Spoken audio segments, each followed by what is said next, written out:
Good afternoon, everyone. My name is L. Lamar Wilson. I'm the Vice President of the Magic City Poetry Festival Board, and I'm very, very happy to welcome you to our festival's Unbound Women, a conversation and reading between Dr. DaMaris Hill and Monique Jones, our very own. We want to thank all of you for attending, and we especially want to thank our sponsors, PEN America, University of Alabama Birmingham's Honors Program, and Thank You Books, where you can buy autographed copies of both speakers' work. And there should be a link in both the chat on Facebook and here in Zoom for you to click on that link and make sure you support our guests. As with many events across the globe, we join you virtually and belatedly. We send our wishes for health and harmony in this time where there seems to be so little of it, but we know that we hope in this next hour and a half or so that we can offer you some. We were originally scheduled to hold this event in April, on April 4th, in person. Each year we usually honor Dr. King on that day, the day of his assassination, and what we call the MLK Day of Remembrance. We're still very honored to remember and discuss the ongoing movement that his life and legacy has inspired.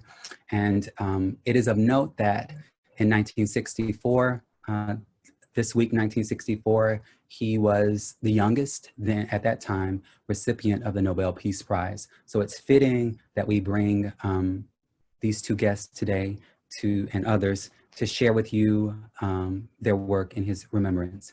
We're going to get started in a moment, but before we turn over to our first performers, please take a moment to mute your microphones so that we can all hear the performers clearly. The chat is being closely monitored as well. And of course, we won't allow any offensive commentary to be invited into the space. So you will be expelled immediately if we do see that. I'm very happy to welcome to the virtual stage first, Dominique Taylor, the slam captain for the Golden Word Movement, which is the official poetry club for Miles College in Birmingham. It was founded in 2018 and is designed to provide educational opportunities outside of the classroom for those interested in poetry and the culture that emanates from poetry. And so now I will invite Dominique Taylor to share some words. Welcome, Dominique. How you guys doing today? So, yeah, my name is Dominique Taylor. Everybody on campus knows me as DJ, just for my initials. Well, just like he said, I am the slam team captain for the Golden Word Movement at Miles College in Fairfield, Alabama. We were established my freshman year in 2018 by me and 6 other people, and our advisor, Mr. Brackett, who people know nationally as Poet Carrie B. And he invited me to share a poem that I wrote about a year ago that I did at a poetry slam at UAB last year and won it. So this is it. Baby mama drama, but it's more than what it seems. Daddy left the family to go pursue his dreams of someday being a rapper or being drafted to the league. He leaves behind a baby boy that he will never see. No father figure at home, so he turns to the streets. Mama working 2 jobs just so her boy can eat. He gets caught up in the gang and on the corner selling crack. Life is in danger, so he got to keep a strap, but some nights mama didn't even know where he was at. Midnight creeping, rolling weed in the back. Cops kicking down the door, now the boy is in jail. Mama didn't have any money for the bail. His gang didn't care, so only his mama missed him. Another black child getting caught up in the system. A year later, he was out when it was time for release, but all he ever knew at the time was the streets. He had nobody else. The poor kid was a loner. He found himself right back standing on the corner. Cops roll up on him, so he runs on his own. Then they find him up the street and 3 shots, and now he gone. Now another life taken, and life is so priceless. His mother gets the call that her only son is lifeless. No father in his life, so he thought that he was brave, but none of this would have happened had his father would have stayed. Thank you guys for listening, and I do appreciate it. Have a good day.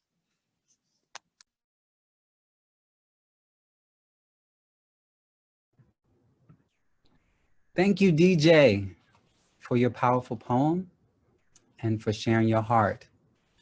So we thank DJ for representing the Golden Word Movement, and reach out to him if you have ways to do so to learn more about it. If you are in Birmingham or at Miles College and you want to participate in this beautiful art form that we all love. And now, without further ado, I want to invite our featured members for the conversation that we've all come to hear. Monique Jones is a 7-year entertainment and pop culture writer, media critic, and TV film reviewer. Jones has graduated with a bachelor's degree in communication studies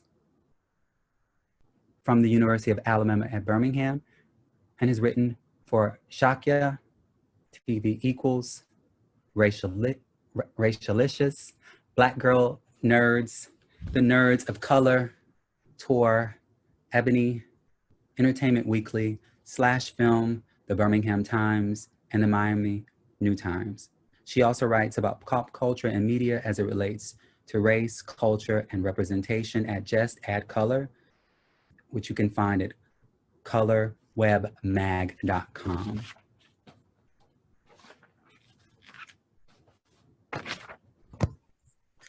Hi, everyone.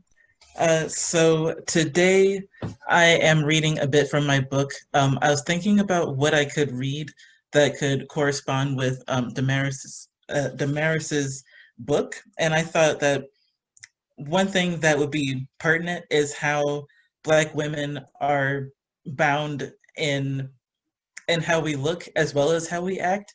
And one part of my book that covers that is chapter 5, Beautiful Blackness, where I write about how beauty has also been a stage or a warring ground for Black women when it comes to taking control of their own narrative in terms of fashion and beauty. So I'll just read about 2 or 3 pages. Perhaps it's because I have an arts background that makeup has become a new obsession for me. However, if you're like me and you know you love makeup, have you ever taken a look at your personal collection to see how many of these products are from Black-owned businesses? Similarly, if you love primping your hair, have you ever thought about the types of products you use for your hair care routine? Are they from brands started by Black hair care enthusiasts who want to create products that meet the needs of Black and ethnic hair? Maybe you have a ton of products by Black creative brands, or maybe you're just starting your collection. Regardless, if you're interested in beauty on any level, you have probably realized that Black-owned businesses are on the rise. If I can rework the classic phrase, Black is the new Black when it comes to the fashion and beauty industry. Unfortunately, it hasn't always been this way. Black beauty hasn't always been in vogue. For decades, America praised whiteness as the ultimate beauty standard. Thankfully, Black women and men were able to fight their way inside the industries and mold it to their own image. I know I'm personally grateful because, as another old adage states, when you look good, you feel good. And when you feel good, you can access the confidence and self-esteem you need to conquer the world. There was a time when it was hard for many Black Americans to come to terms with their identity. I think the best example for that, for me, are the doll tests psychologists, doctors Kenneth and Mamie Clark conducted in the 1940s. Black children were given 4 dolls that were identical, except in terms of their skin color. The Clarks asked which doll they preferred and found that most of the Black children chose the white doll, associating it with positive attributes, while the Black doll was instead associated with negative attributes, including ugliness. The children's reactions to the dolls reflected their own image about themselves, taught to them by society at large. The Clarks determined that, quote, prejudice, discrimination, and segregation created feelings of inferiority and low self-esteem among Black children. Self-esteem was so bad that one child in Arkansas said of the brown doll he was pointing to, "That's a nigger. I'm a nigger." Or among some children in Massachusetts, Kenneth noted they would, quote, cry and run out of the room. Self-esteem is more than just believing you can accomplish something. It's also about seeing yourself as aesthetically pleasing. It's clear many of these children had already internalized negative images of themselves, as seen in the way they describe the Black dolls, but also in the way they describe the white dolls. Part of that negative image has to affect standards of beauty. If you see someone more likable, accepted, and as an aspirational figure, you would also see them as more beautiful. Unfortunately, a bias towards lighter skin still exists if you pay attention to today's media. However, I feel that we have come some distance from where we started.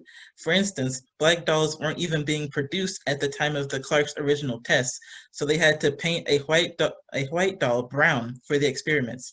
Also, the tests helped influence the outcome of Brown versus the Board of Education of Topeka, Kansas, which ruled that racial segregation in public schools was unconstitutional. So movement toward progress does exist. Thinking of Blackness in terms of beauty has always been a radical political act in this country, ever since slavery embedded itself into the nation's fabric.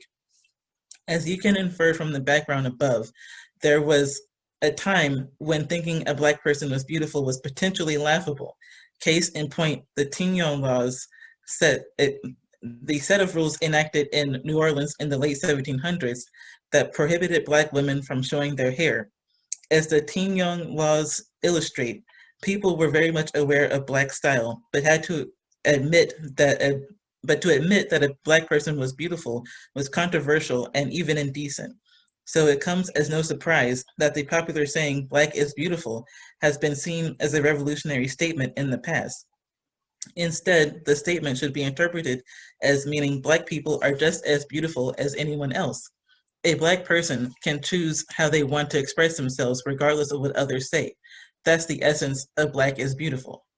John S. Rock is credited with coming up with the phrase Black is beautiful. He was a Black abolitionist who was also the first Black person to be admitted to the Supreme Court bar. He's supposed to have said a version of Black is beautiful during an 1858 speech, and the phrase has been kept alive to this day.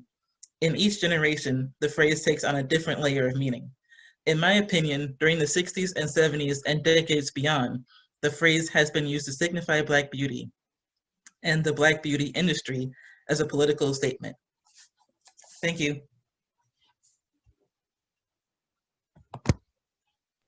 Thank you, Monique, for that excerpt from the Book of Awesome Black Americans, which is a must get. I revere so much how Monique was able to start to make it very clear that our legacy as people of color precedes the transatlantic slave trade and connects it seamlessly to the present day. So it's a book that you definitely want to get, especially for a young person who needs to understand the vastness of Black folks' contributions to this globe. Thank you, Monique. DaMaris B. Hill, Dr. DaMaris B. Hill, is the author of A Bound Woman is a Dangerous Thing, which came out from Bloomsbury in 2019. It's a searing and powerful narrative in verse that bears witness to American women of color burdened by incarceration. It was an Amazon #1 bestseller in African-American poetry and a Publisher's Weekly Top 10 history title for the season. A scholar as well as writer, her other books are The Fluid Boundaries of Suffrage and Jim Crow, Staking Claims in the American Heartland from Rowman and Littlefield in 2016, and the chapbook Visible Textures from Mammoth Publications in 2015. Her work has appeared in African American Review, ESPNW, Southwestern, Sleep Magazine, American Studies Journal, Meridians, Shadowbox, Title Basin Review, Reverie, Tongues of the Ocean, Women in Judaism, and numerous other anthologies. Her book, A Bound Woman is a Dangerous Thing, was a finalist for so many awards, including the NAACP Award for Poetry. And I'm happy to say that DaMaris is a dear, dear friend and beloved. So let us hear from DaMaris. Thank you for that wonderful introduction, Lamar. I sincerely appreciate it. I hope everybody can hear me. I seem to be a little frozen right now. I can't tell if people can hear me. The audio is great. Okay, you can hear me. Okay. I think other people can hear you. Yes, yes, dear. Mhm. All right, great. So thank you for that lovely introduction. Thank you, Ashley and Laura, and to everyone and who's putting together the Magic City Poetry Festival. Thank you for the invitation. Thank you for the space to share art, laughter, and love, particularly at this very this very time. I don't even want to put an adjective to it, but thank you for sponsoring this event and allowing joy to enter our lives at this time. So I have a little bit of time to read from A Bound Woman is a Dangerous Thing. I want to begin by reading a little piece from the memoir and then go into some of the love songs for these women. So I'll begin. Like history, I'm older than I look. My white ancestors immigrated to this country in the 1780s. My African ancestors were here before them. My mother was in labor with me in 1974. She and my father wished for a son they thought would unite them. I came, a woman in the body of a girl, 3.5 weeks late, breaking my mother in too many ways. She hadn't the energy to name me. My father was too lazy to be original. He scribbled my mother's name on the certificate and wrote the name of his mother right behind the wife's name. This ritual of naming is one way we learn to love and bind with the people who no longer share the planet with us. In these poems, the legacy of these women's lives chases me like a strong wind. This book is a love letter to women who have been denied their humanity. Most of these women have been forgotten, shunned, and or erased. Every time I call a name in this book, presume that the person who bears that name is loved. If you are brave, imagine the name of that woman congealing on my tongue. Give the names breath and memory. Let these women dance among your days and with your nights. Dream better lives. The first poem I want to share is a poem about my grandmother. It's entitled Shut Up in My Bones. This poem is a type of origin story, but it's also a story of the life that we share. My grandmother was the oldest of 11 children, I believe, and they all believed her to be the most intelligent. But she was the only one of her brothers and sisters that didn't go to college because she got married relatively young. So my grandmother was not one to talk all of the time, but whenever we were alone in the house, she would just whisper, I was supposed to go to college, but I got married. And then she would just like walk away. And I never knew what to do with that information till about 40 years later. So here it is, Shut Up in My Bones. I have the racket of anxiety in my genes. It rivets in ink. Spite this, I leave these marks, this evidence of us undone, in which end it all ferments, and we shape totems of shame from our amusements. The musk of my imagination is as redolent as any untamed woman, and likewise mistaken for mental illness. Perfection is a mask, a perfume in my pulse. I learn to hide what is feared. To be literate is to pen oneself with needles, shape beauty from a funhouse mirror. This is how artists learn the craft of display. Call this confession a lie. Look closer. I stub my toe, tightrope walking, the lashes of circus clowns. Only the liberated can see the legacies of bondage stirring beyond the ribbons. I have come to know I am the savory morsel in America's teeth. These words are clawed into the enamel. My face is familiar among the haints, and I wear her likeness like a call. See, I had a grandma who could read lightning speeds. Now some Holy Ghost, the best life had for her was this country's secondhand soldier, a loving husband, no room for books and babies at the breast. The sanctified think marriage is a type of reward. If you are a second generation out of slavery color of coffee bean woman, and your hair is some black lacquer of unruly licorice that has branches that wave like echoes, her smile whiter than seashells, her breath the scent of tobacco, as narrow as a Carolina pine, with the worries about the rage of white folks. She died gifting me her photos, the only stories she would write. At birth, her name becomes my velvet lush heirloom, tufted behind my mother's. It is costly to stay free and appear sane. I am she at an extravagant kind, a shimmy spilling from her buttons, the erotic unbridled, a glimmer riding the golden. I am her shrill of laughter, clapping in doubt. Curiosity is a coy friend, chaos, my alter ego, and I mistook a jagged molar for an ivory tower, and I ain't got the good sense God gave me to rot. It's so, one thing that's difficult about reading on Zoom, even though I'm so appreciative for every time that I read, but I don't always get the immediate energy from everybody. So I'm giving you guys energy. I hope you're giving me back energy. Ooh, I can feel it. All right.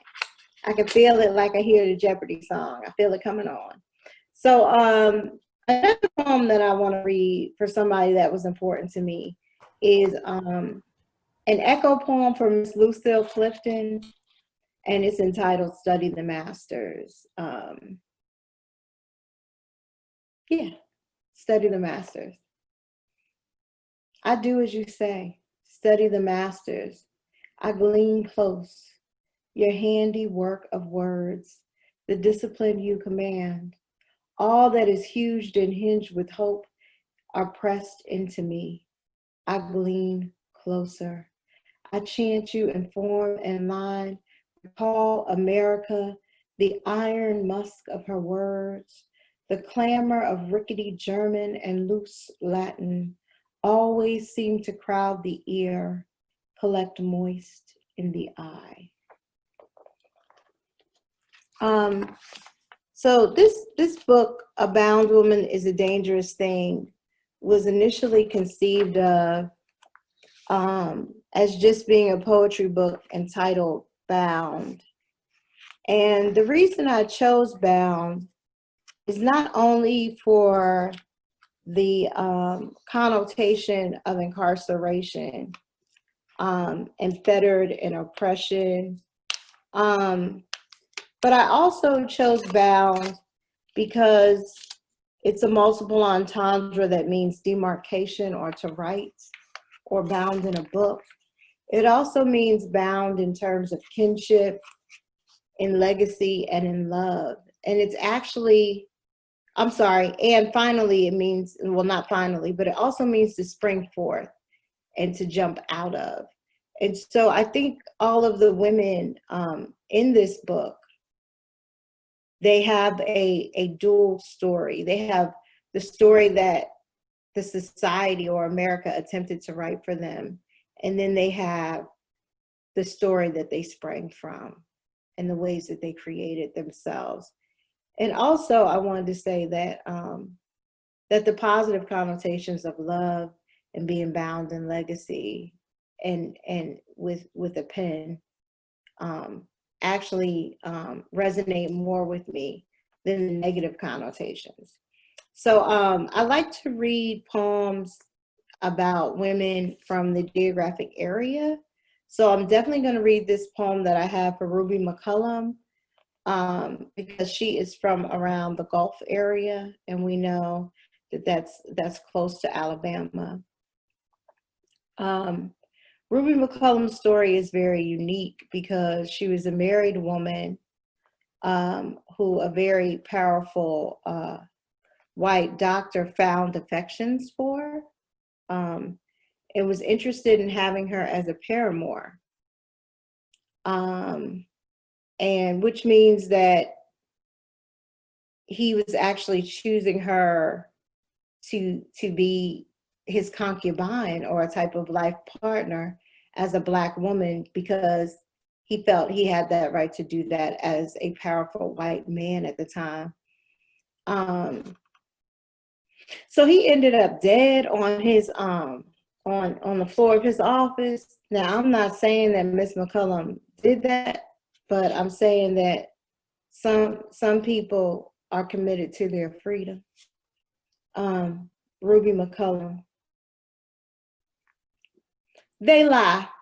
Some say that Ruby and her husband Sam are Live Oak's Black Bonnie and Clyde, but make no mention of her fine house with a pool and the ring of policemen swimming in her and Sam's pocket.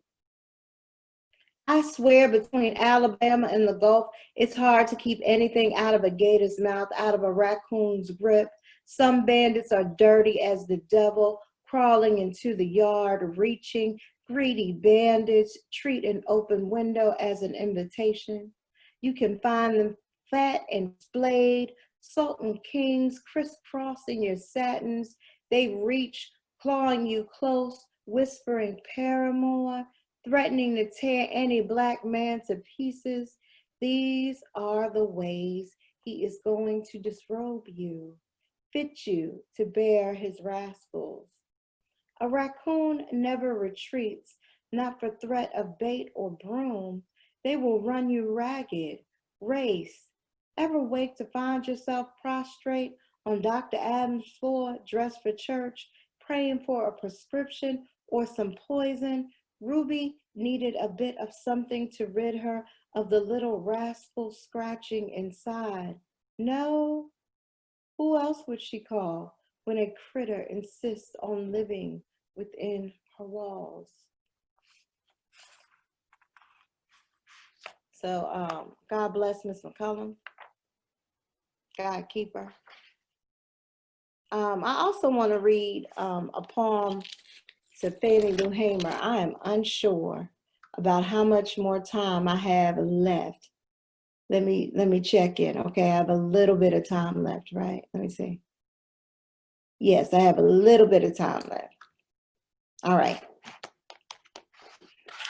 So Fannie Lou Hamer, and this is a poem for her. This is Magnolia State.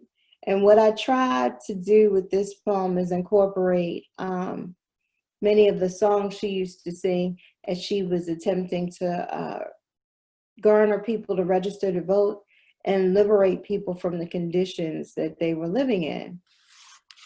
Oh, thank you for snapping, and thanks for everybody in the shout outs in the chat. I'm not going to look at it anymore. I'm just going to look at the letters on my book. Okay. Magnolia State. All the pretty little horses pluck the kernels from the puffs like fine plumes. Patch the children's pockets with collards. Pick a bale of cotton. Tell the story of Emmett Till. Keep your lamp trimmed and burning. Name every chicken that flew the coop for a woman you love. Prove you are literate. Volunteer and vote. Certainly, Lord, your worthless crop-keeping cousin parades in white. He will fire at you. When he takes your job, he will want your life. You will sing, I'm going down to the River Jordan. I'm gonna land on the shore. Woke up this morning knowing the only thing left to be is free. Amazing Grace is a Mississippi melody, a ballad like Bessie Smith marching down Jericho. Your song bellowing in the blood. Okay. So I think now I wanna read a poem for Sandra Bland. And Sandra Bland, of course, was not from the region, but I think it's important to talk about Sandra Bland. And prior to her arrest, she was engaged in a type of protest under the hashtag Sandy Speaks, where she would go onto YouTube and other social media platforms and discuss the murders of Black people, unarmed Black people by police. And subsequently, she found herself in a similar situation. Sandra Bland's was when I was writing this book was a kind of Virgil, a kind of guide, and she helped me to understand what this book was about and how it should be going across time, because you know I'm a product of this time period, and I didn't want to be limited by that. And Sandra Bland kind of helped me with that.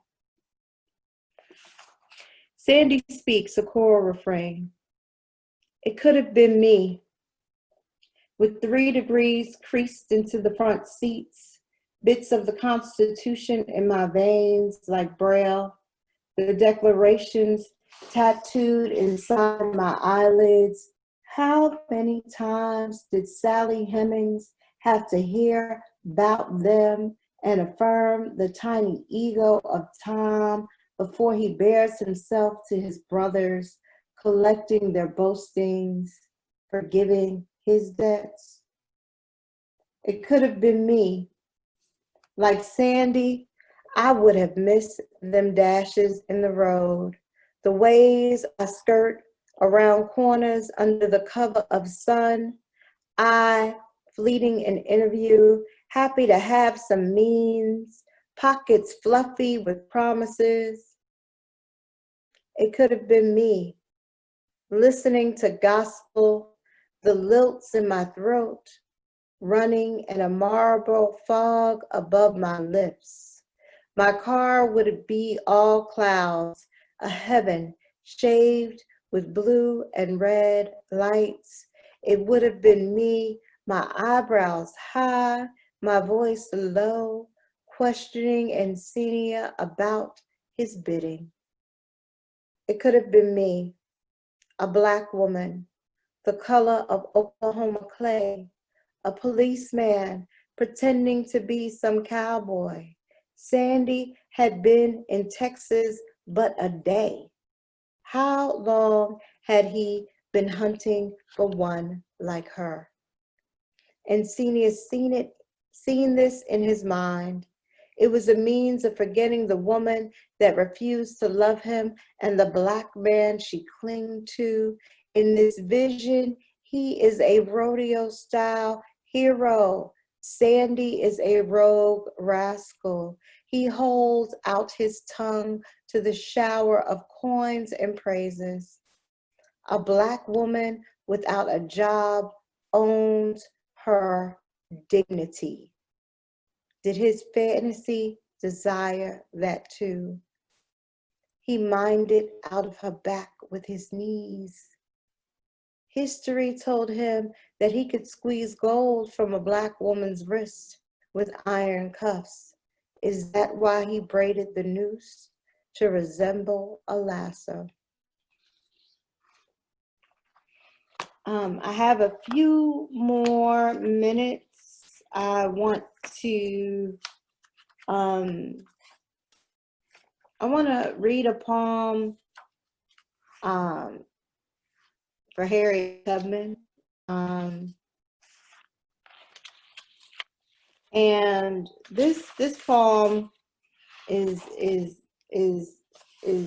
fun for me, and it's a type of, I used to talk about it as a triptych because it's written in 3 ways, but it's a kind of quadrupunzel, and The point would be that I tried to write like 15, 16, 17, 18, 19 poems to Harriet Tubman and just couldn't get it right.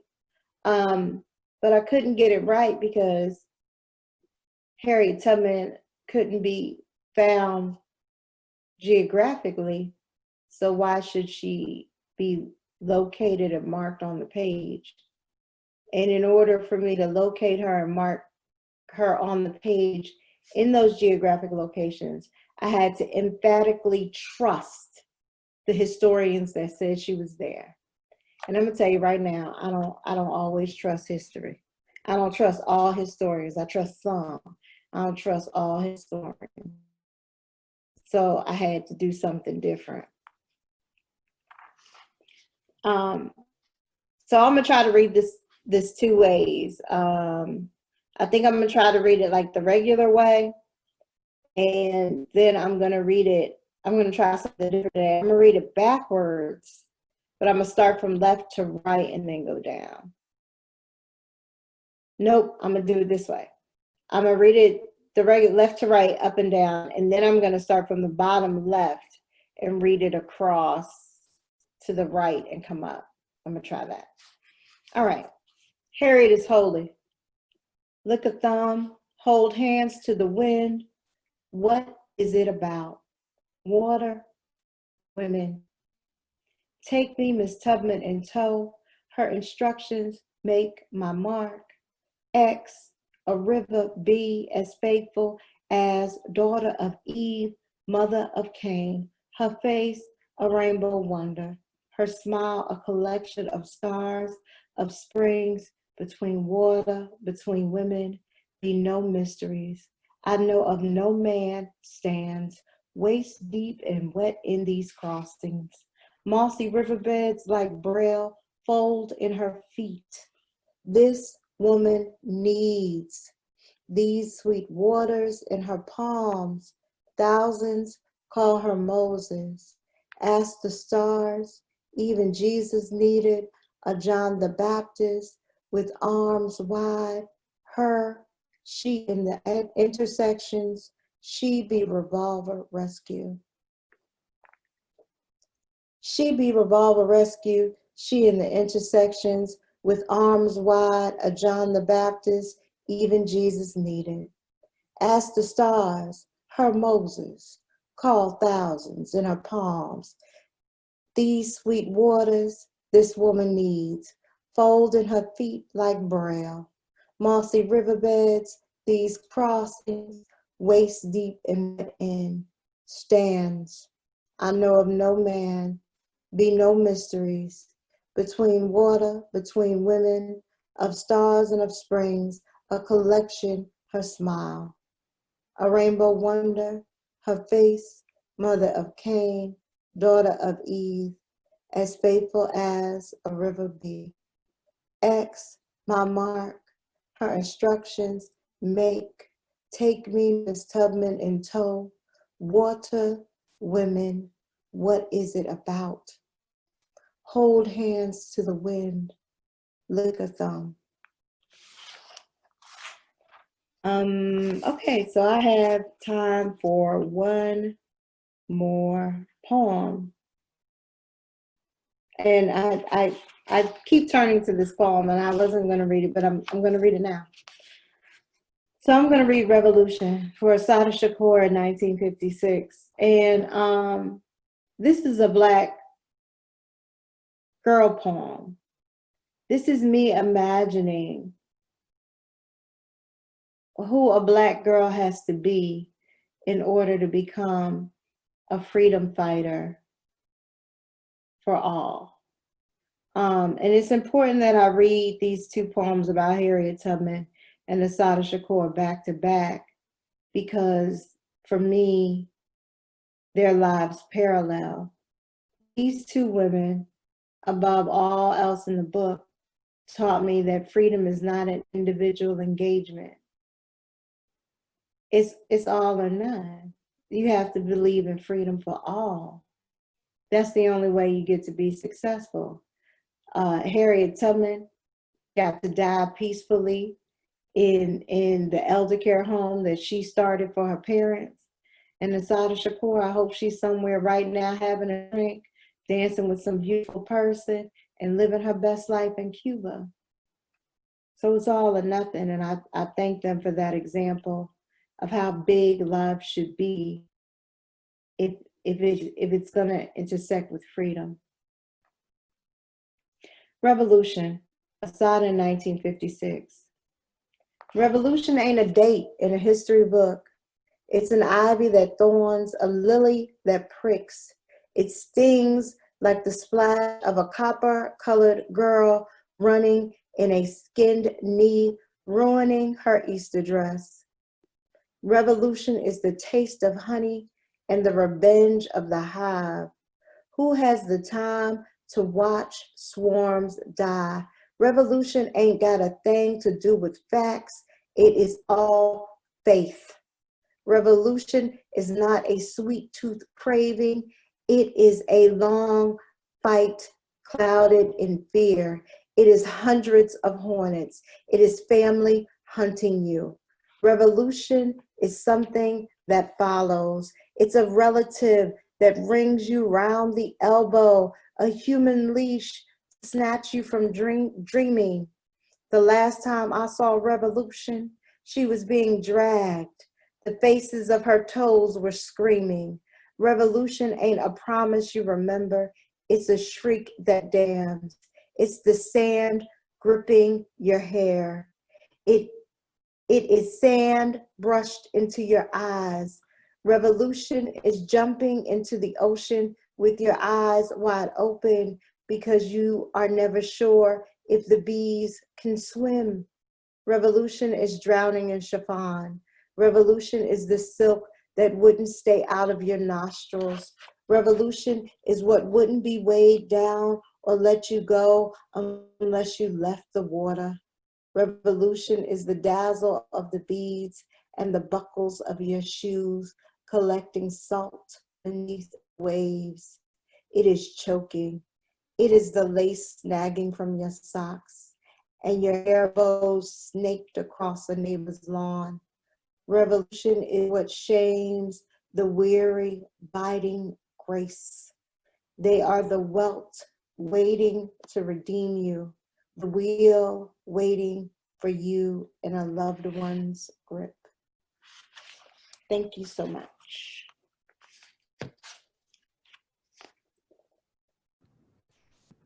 Monique. Woo! Boy.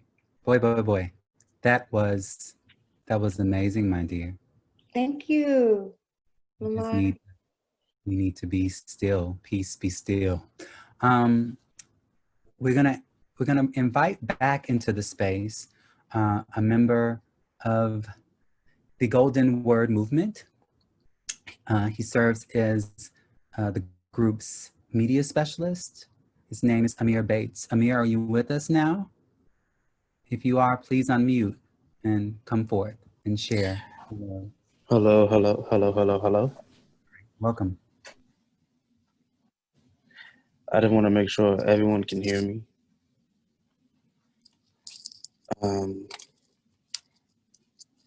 Okay, so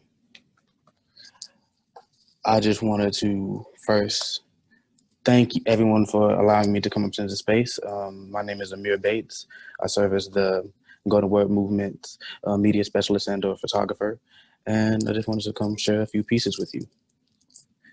So I wrote this piece earlier this week because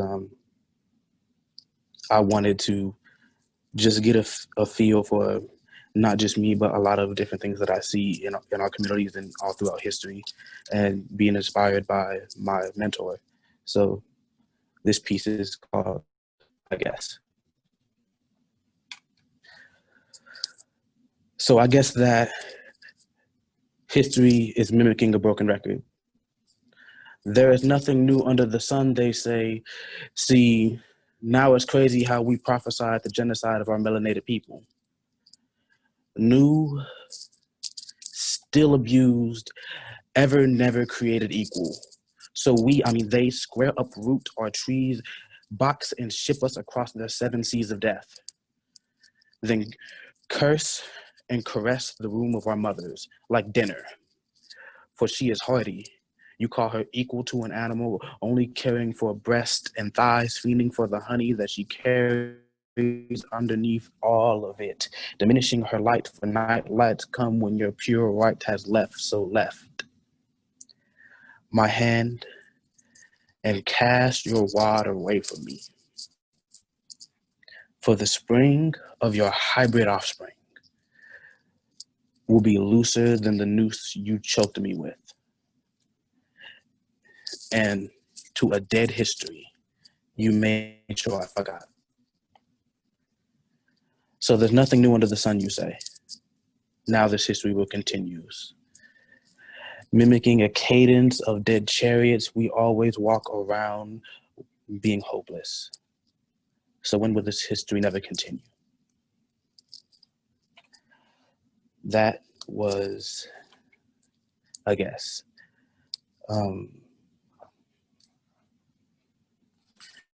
Now, I wrote this other piece. Is actually titled Asterisk Me, because this was just a poem of how I felt a couple weeks ago, just from a lot of pressures of school and me not being from Birmingham, but being from California, missing my people, my mother and my father. It's a short piece, but I hope you guys enjoy it. So school is not going so well. And today was not a good day for me mentally, which made it worse. I literally sat and almost cried my eyes out. I felt absolutely alone in a house full of people, and it hurts.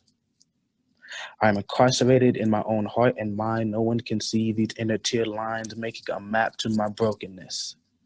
Hopelessness overtakes me, but we're high off these money trees and make dreams of being rich. So tell me, how can I fix this?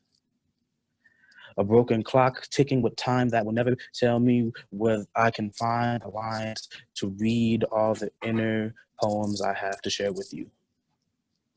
The poems are more than stories, and stories I do have, for life that I have will never be as equal to the Baghdad or the rich man, for I am just me. Missing the stories that my mother told me when I was a little boy. Oh, I'll miss her voice. For listening to jazz music was one thing that she was used to. So my father never really abused the words, but never shared them at all. And now comes across like a beautiful melody. And that is me. And yeah, I think that's it. I appreciate you guys for allowing me to come and just share with you. Thank you.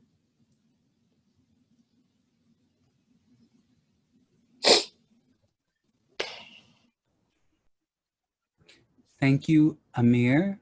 And now, and we really appreciate and encourage, again, anyone who may know students at Miles College who are looking for a space to be artistic and creative and to share their minds, to join the Golden Word Movement and reach out to Amir and or Dominique and others who might be members, who are members. And now we will have a conversation between Monique and DaMaris about their work and how they fit into this rubric of Unbound Women. Thanks, Lamar. So I wanted to start by saying thanks for reading with me today, DaMaris. It was an honor to hear your poetry. Oh, thank you for reading with me, Monique. It was great to hear your piece on the politics of physical appearance too. It was great. It resonated with me a lot. Great. Mm-hmm. So one of the first questions I had was about, I guess, the genesis of your poetry. You write that your poetry is based on the lives of incarcerated women, particularly incarcerated Black women. But you make a point to say that you opened with your grandmother who hasn't been incarcerated but has suffered from Jim Crow, or as you say in the book, Jane Crow laws. Would you say that you're equating those type of laws with a shadow type of incarceration? And do you think we're still suffering from that? I do think that even if the institution of Jane Crow laws don't exist, the belief systems that birthed those laws seem to exist in public spaces and sometimes our professional spaces. Mm-hmm.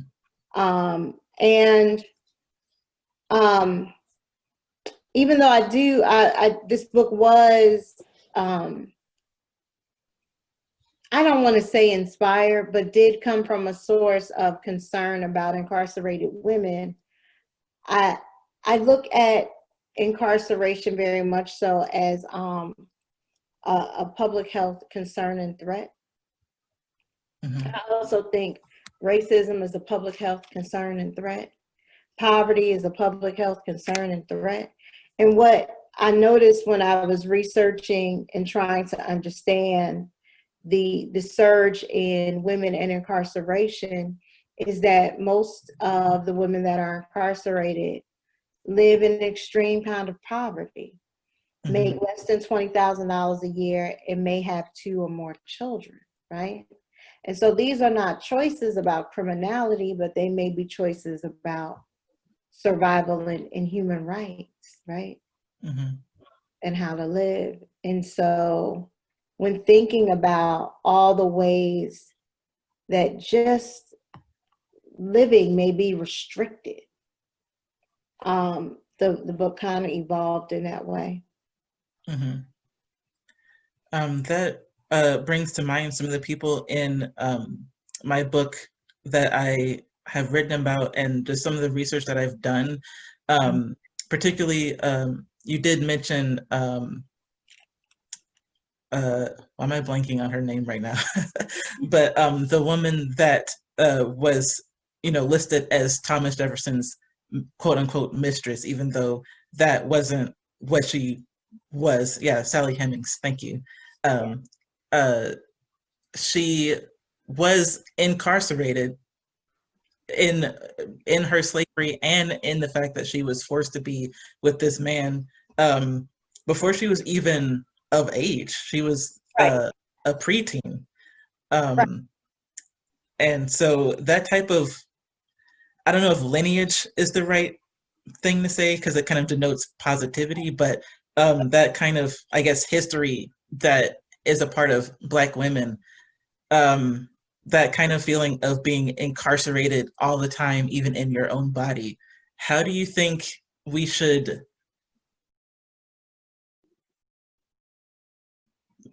make peace with that, if there's a way to make peace with it? I don't think you should make peace with it. I mean, Mm-hmm. I wish I was more of an existentialist, but I do embrace the existentialist type of philosophy in living, where we should, try to be free in our choices. And we have to be really reflective and really conscious in that, even more so than being conscious in our kindness or politeness. For me, politeness often gets in the way of me being free and getting things done. So I gave up on being polite. I tell people I work with all the time in our first meeting that I probably won't be polite. I'm going to be kind, I'm going to be good, but I'm not going to be polite, because the amount of time that I spend thinking about how to be polite and how others are going to receive me is directly in the way of how to accomplish another goal that will benefit me and others. So I don't even bother with it. So I think it's a conscious effort every day in asking ourselves in the choices that we make when we wake up, during the day, when we're off of work, and before we go to bed. Is this something that contributes to my happiness and freedom? Mm-hmm. Now, it doesn't mean that you can't be available and in service. because some people get their joy from being in service of others, right? Mm-hmm. But yeah, we have to ask those questions because people will waste your time. Mm-hmm. Mm-hmm. They think Black women are their superpower resource. Right. Yeah, you can't let them do that. Right. That I think that brings to mind. There's so many women that I think the both of us have looked up in our research for our books that exhibit that type of "I'm not going to take any more of your mess" attitude. And there's a freedom in learning about how to take on that persona, but I feel like a lot of Black women probably struggle with how do I do this and how do I feel like I can fit in or get ahead or whatever. What are some ways, well, you kind of mentioned this, but what are some ways in your life that you have just been like, I'm not going to be of negative service to you in expense of myself? Mm-hmm. Well, this is something that I learned from Bell Hooks, that she articulated it best, and it's made me more efficient in my choices. But Bell Hooks says you can't have any power until you know what you want. And that is the hardest work of freeing yourself and having any power in your situation in life, is deciding what you want. And that too has to become habitual and a practice. Like waking up in the morning with a type of intention, not an intention in terms of like a to-do list, but being intentional in what do I want for my day. Mm-hmm. You know, what would make me happy today, and then making your choices, cultivating your choices so that they support that space of joy, like seeking joy. Right? That's another choice that I think Black women have to make. Rather than being content, rather than being tolerant, rather than being tolerated, say happiness is not enough. I want joy. Mm-hmm. I want joy. And that will change the way that we make choices, and it will change the way we manage our time. Mm-hmm. I think I have time for maybe one more question. So let me just zoom through. I think I'll ask this. I'll ask these two together. So is there a favorite person or a favorite story that you've had from your research? And what do you hope readers take away from your book? Oh, I don't have like one favorite. That's impossible. Like all these women are my favorites. I will say the most challenging poem for me to write, or one of the most challenging poems for me to write, was definitely Ida B. Wells. Like for 4 days, I was kind of like trying to climb a brick wall, you know, and just walking into the wall and walking to the wall. And actually, earlier we were talking about Prince's right behind me. Mm-hmm. I used a little mind trick. I tried to make myself smarter by listening to music. And I was listening to Prince's Thieves in the Temple.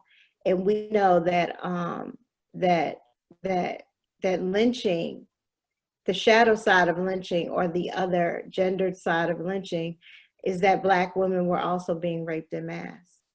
Mm-hmm. And so I was listening to Thieves in the Temple on repeat for days. And then finally something in my cognition gave way.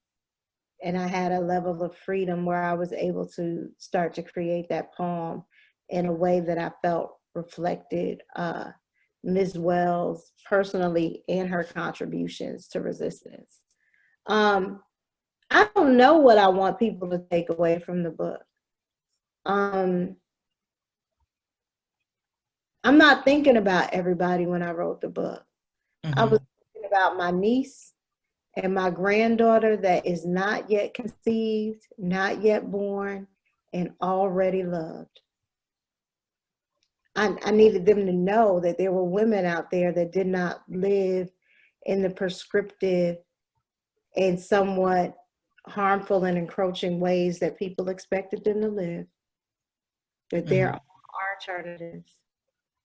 Well, I didn't write it for everybody. I kind of wrote it for them, but I'm glad that everybody's reading it, you know.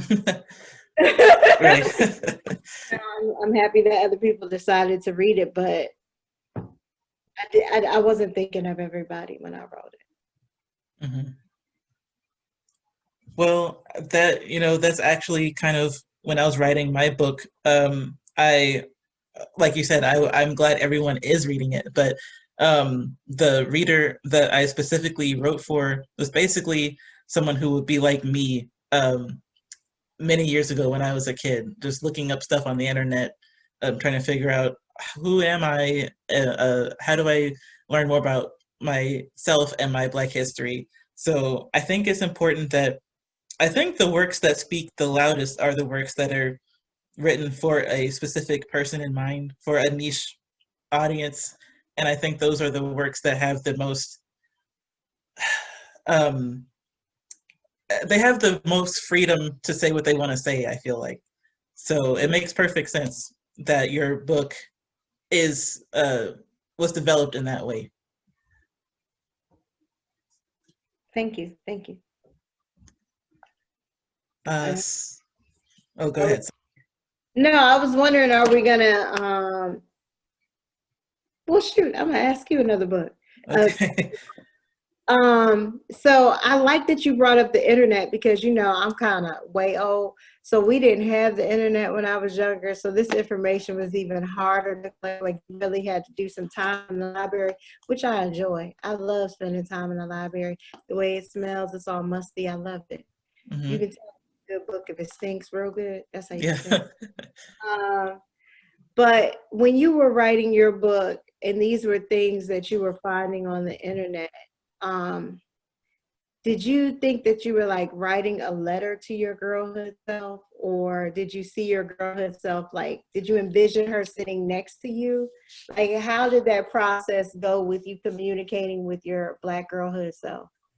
I think it was like, on the one hand, I was really invested in connecting with the person I was before, the girl who would look up the Africana encyclopedia and read everything that was in the Africana, and I think that was interesting for me because I realized how much I did love researching, and I had forgotten that, I think, in terms of you know, career and work and all that stuff. I forgot that one of the things I've always loved doing is researching and learning things. And so that was really insightful to me as to how I would go forward with making new career goals and new hobbies for myself, to really reinvest in the things that I actually like doing, and actually like learning about. And the other way that I created my audience person is I was thinking about all the people that I've been around, or all the kids that I've gone to school with, especially since I went to a fine arts school that was mostly white, and I was one of the few Black kids there, period. There was always a sense of Black kids feeling like they had to either pretend to be more black than they were, or somehow reduce themselves in order to fit in. And that kind of experience is something that I sometimes see online, on social media, with other people younger than me, with how they think about Black history and do they need to know it and things like that. And that kind of troubles me because I think it's very important to know this history. So that was part of my other audience member, is the person that is growing up maybe not surrounded by the plethora of Blackness that I was blessed to be surrounded by in Birmingham, and they don't know who they are, and they're trying to figure out that. And I want them to be able to read this book and say, oh, well, I can fit in here. Here are these people who've done what I want to do. And I don't have to look outside of myself. I can look inward and see people that look like me doing what I want to do. So that was my process. Okay. Okay. That was helpful. I see. I think I'm going to ask one more question. Mm-hmm. In your opinion, and I don't want to ask you, I want to ask the Black girl in you that you were writing to before, Mm-hmm. right? What was at risk for those kids that didn't want to know their Black history at your fine arts school? Oh, what was at risk?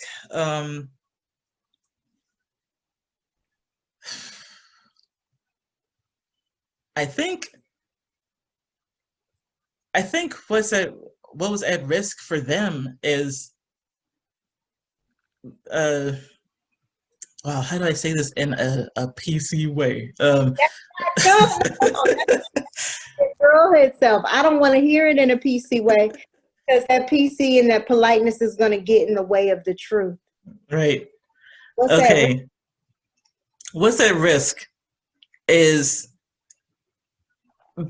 thinking like a Herman Cain or a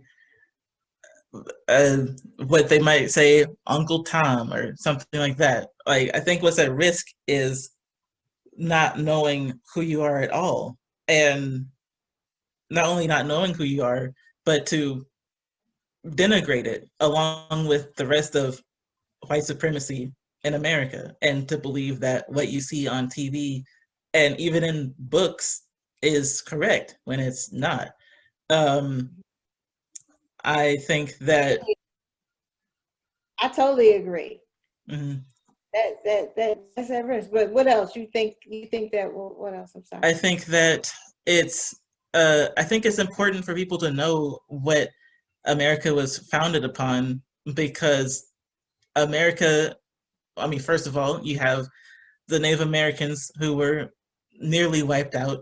And then you have a group of people that are brought in, us, and we had to basically build the entire country. And a lot of our contributions aren't talked about, or they're given to white people. And I think that it's important for everyone, but I think especially Black kids growing up in these new generations, to realize that as bad as things seem now, things were worse, and that we need to recognize that and honor that. Right. I think you're totally right. I think what's at risk is, like you said, the victimization from like a type of white supremacist thinking. But also, I think what's left out of those stories, and I don't know if this is true for Herman Cain or anybody else who might have fell victim to assimilation, but I do know it's true for Booker T. Washington, that in the end, they're still victimized by whiteness. Mm-hmm. Booker T. Washington assimilated and accommodated white supremacy in every way that he could. And in the end, he was beat up by a white man on the street in New York and died a couple of days later. So all of his accommodationist thinking still did not aid in his survival, and totally negated any chances he had at living his best life. Mm-hmm. So he lost even more, you know? Mm-hmm. So I just wanted to know if that was the type of thinking that kind of informed your book too. Yeah, I mean, I think about this stuff all the time, so it was bound to come out in this book. So yeah, who you are will always show up in the book, won't it? Yeah, it'll always show up in the book. Yeah. Okay, we took up like we took like No. I really, all I want to say, DaMaris, I don't know if people know that, but the thing that's even more tragic about Booker T. Washington's beating is that he was forced, or he felt he had to do a Daniel Cameron and come out publicly and say, I'm not going to drop the charges. This assault was justified. Like, this was all like I did. projected in the press. Yeah, so like if you go and look at those reports, you can find reports of him saying in the newspaper, after this, allegedly, because we know, of course, he doesn't live long, so we don't know. But in the public record, it is saying the same things that are being said today, that the assault was justified, that his assault was justified, and that he said it. So you can go find in newspapers that were printed in Philadelphia that Booker T. Washington was using his last breaths to shore up, white supremacist violence, and like I did something wrong. I stepped into his, like that whole apologist persona that was projected onto his narrative, whether he said it or not. Right. That's what's in the public record in public newspapers. And so, again, your work always, both of you, teaching us as a people about ourselves. And I especially love the titles of your books. When I think of awesome, there's so much inside of that word. The poet in me sees so much possibility, and like the capacious range of that title, which other people might not notice, but I know you chose it with intention, knowing all of the awesomeness of it. And I love you, DaMaris. So I just wanted to jump in and add to that, but y'all keep talking if you want. No, no, No. Well, I don't know how people are feeling. Do we have questions in the chat? Or I'm not sure, Alina, if there's any questions on Facebook that anyone wants to pose before we're a little bit over time, but we want to make space for this rare opportunity to bring these two brilliant women together to teach us. Thank you so much for adding that piece about Booker T. Washington Lamar. I did not know that. Yeah, I'll share it in the chat. You all can read it for yourselves. This is something from 1911, March. Where's the chat? I think the interesting thing that you said that really resonates with me is that and this is something that my North Star as a poet, living poet, who I look to, who was a history major, because I think she wanted to intercede. Nikki Giovanni always says that, we poets do what we do, especially Black ones, because we learned as children to be suspicious of history and to understand that it was our job to intercede and to write the stories. Her book on Rosa Parks for children was one of the first that really interdicted into the historical narrative about this whole notion of, Rosa Parks being tired. And so this idea that, both of you all are writing to the girls, it just makes me tear up, or to the unborn grandchildren, because it says something about the beauty of Black women who understand that there's always a tomorrow, even if it's not for themselves. When the men despair, the Black women always see a tomorrow for their children's children's children. And that includes those who do not look like them, not just the ones who are born of them, but those that they have suckled for so long. They are still holding out hope that those people who think that they are better or more will somehow wake up and realize that the seat at the table that they had was always given. It was always there for them. But they're always first writing for their, the children of their wombs. But I think that Black women are always hoping for a tomorrow, even when there doesn't seem like there is one. So you two give me hope. And I really, really appreciate you and what you've given to us today. I don't think that there are any questions that have emerged in the chat. So, and I'm looking for messages. Oh gosh, it's just that. So on behalf of the board of the Magic City Poetry Festival, which includes our president and I want to call her Alabama's Poet Laureate, even though that hasn't happened yet, Ashley Jones, Alina Stefanescu, Laura Secord, and Shantika Latrice, and to our guests, Amir and Dominique of the Miles College Golden Word Movement. We thank you for your gifts and your presence, and keep staying close to the word and telling the truth as you see it and reaching for something deeper. And especially to our guests, our honored leaders and thinkers and teachers and readers of the hour, Monique Jones and DaMaris Hill, my sister friends, sisters of my heart. And to all of you who have come for this sacred time, may we think of those in the Gulf who have been assailed twice in less than a month by hurricanes. Maybe think of those further inland, like my people in Marietta, Florida, who 2 years hence are still trying to recover from hurricanes, and all of the families of the now 200, almost 15,000 who we have lost to this scourge. May we honor the words of those who have come before in the hope that there will be a tomorrow. We have one more performer. Oh, wait, what? Somebody's supposed to perform? Yeah, I don't know who Big Cloud is, but Big Cloud is supposed to spit his poem. Oh, did I miss it? Yo, how everybody doing? Oh, I'm sorry. I missed this. This is real time. So I didn't get I missed the note. Okay, Lamar. He just let us know just now that I didn't recognize his name. So.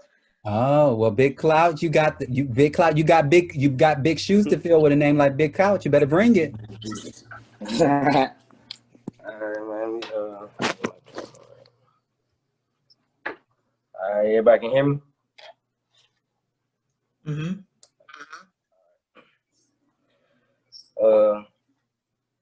My name is Desmond, by the way. I'm the Golden Word Movement president here at Miles College, junior major in accounting from Anderson, Alabama. The name of this poem is Lone Wolf. The pain in his eyes are deeper than the ocean. He's been broken, not yet finished, but awoken. Woke to the bittersweet people he meet, but his thoughts about it go unspoken. Can you tell he's been on the verge of defeat? Happy he don't have to buy love because what they sold him was cheap. Everyone knows how he laughed, but not around when he weak. In his eyes, he's a goat, but to his family, he's a black sheep. He know he can't be mad at yesterday because he controls what tomorrow brings. But he can't control it tomorrow comes. He'll turn his face his fears before he turn and run. He'll climb to the highest mountain to prove he the one. He'll look back and realize been traumatized his whole life. But sunshines come after rainy days, and pure love is supposed to come after heartbreaks. I can't even believe it. I gave love, I didn't even receive it. When loyalty was all I needed. And that's the end of that one right there. I titled that one Lone Wolf.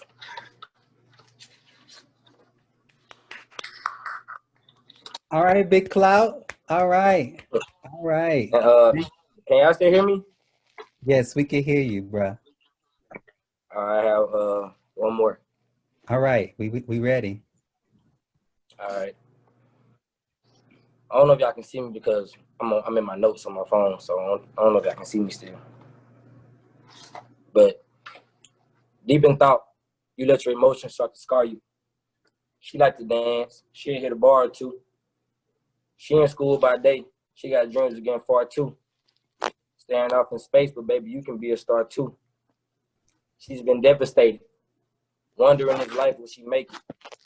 She don't want love, she fear love. Only time she feel love is when she naked. She was once loved, now when love hit, she feel her heart can't take it.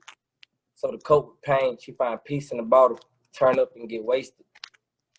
But she's brighter than the sun. But inside, she feel dark as night. Thankful for the battle she won, prepared for the battle she has to fight. She's scared to trust. Don't want to rush into something that might rust or quickly turn into dust. Know your worth. It's not your beauty that keeps me entertained, but the way we vibe that make me feel sustained. Or maybe the way you hold your head high. Baby, you and her are not the same. I wonder if I can take care of a broken heart and help you fly. Wonder if I can hold you by those gentle hands and kiss your tears goodbye. Wonder if I can be the one who's willing to fulfill your supplies. Wonder if, nah, baby, I wonder why. That's that. That's that, Big Cloud. Thank you. I appreciate y'all for having me.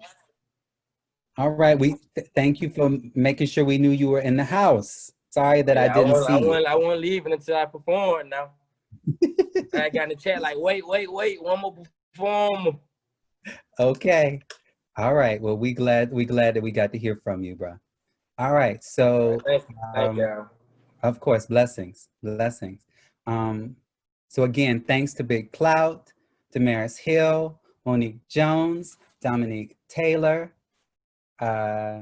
Amir Bates, and to all of you, to our sponsors, Penn America, the University of Alabama Birmingham Honors Program, and finally, Thank You Books, whose links should be in the chat. Get these books. The Book of Awesome Black Americans, A Bound Woman is a Dangerous Thing from Bloomsbury, from DaMaris Hill.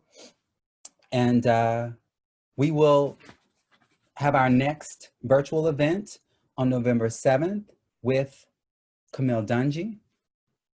What Grows Here? You don't want to miss it. She's an amazing poet and thinker. And if you've been paying attention to the things that she's writing right now, I think it's our 5th book. This next book is going to be maybe 6th book. This next book is going to be bananas. So you don't want to miss this opportunity to hear from Camille Dungy at events that's sponsored in partnership with the Birmingham Botanical Gardens and GASP. So without further ado, you can go to magiccitypoetryfestival.org to find out our programming and reach out to us.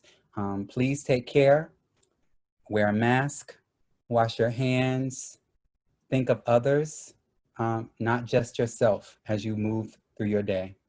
Blessings. See you next time. Yeah. Love, love, love. Vote, vote, vote, vote, vote. Take good care. Mwah, mwah, mwah.